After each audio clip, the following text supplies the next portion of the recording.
the most perverted and disgusting teacher and cop you will ever see in your natural life. Let's put up a mug shot. She's pleaded guilty because she's a monster. What did this teacher do?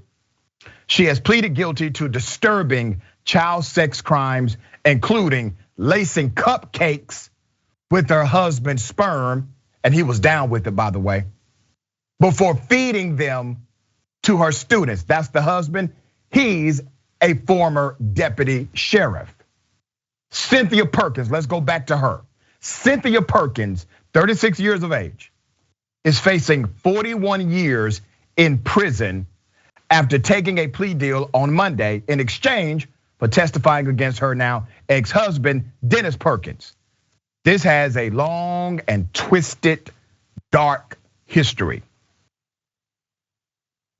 Mr. Perkins, the deputy sheriff, was working at the Livingston Parish Sheriff's Office, all right, at the time of his arrest. The Louisiana woman initially protested her innocence to 72 charges for various sex crimes, yet this week pleaded guilty to producing child pornography, second-degree rape, and mingling harmful substances. The charge about harmful substances allegedly refers to an incident in which this sick woman used her husband's sperm to season pastries for Westside Junior High School students. Listen, I know this story is a hard story to listen to. I'm highlighting this story because parents in particular, we need to always be reminded that real monsters exist in the world. These are two of them.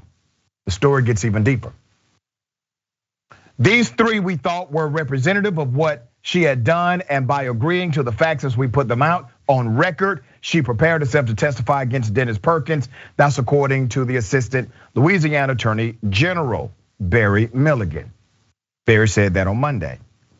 Cynthia and Dennis Perkins were arrested in October 2019. They faced 150 felony charges, including rape, child pornography, sexual battery of a child, and video voyeurism. There were also charges related to a dog, according to Daily Star. So Cynthia files for divorce. So you have the wife, she files for divorce and resigned from her role as a high school teacher. They allowed her to resign rather than making an example of her. She claimed she was manipulated by her then husband to commit the horrible crimes. Oh, I'm the victim here, was her story.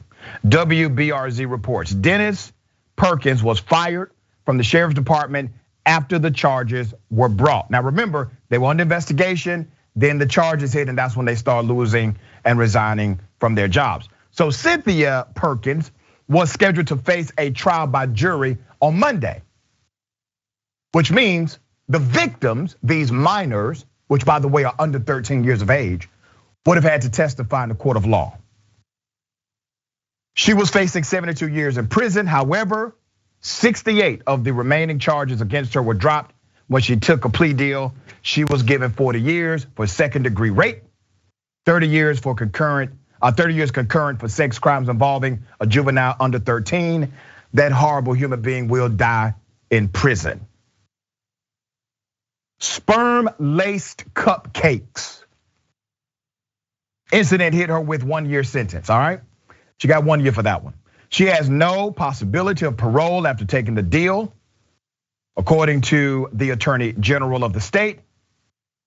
He said, and I quote, "Today, Cynthia Perkins admitted to her crimes and pled guilty in court."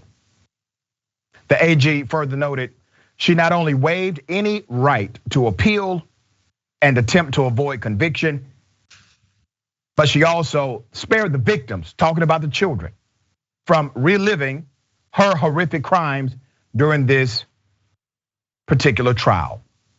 Conviction is in the best interest of our victims and justice. We look forward to holding Dennis Perkins, the cop, accountable for his crimes in the very near future, because Dennis Perkins has pleaded not guilty, which means if he goes to trial and his wife has already agreed to testify against him, his ex-wife, He goes to trial.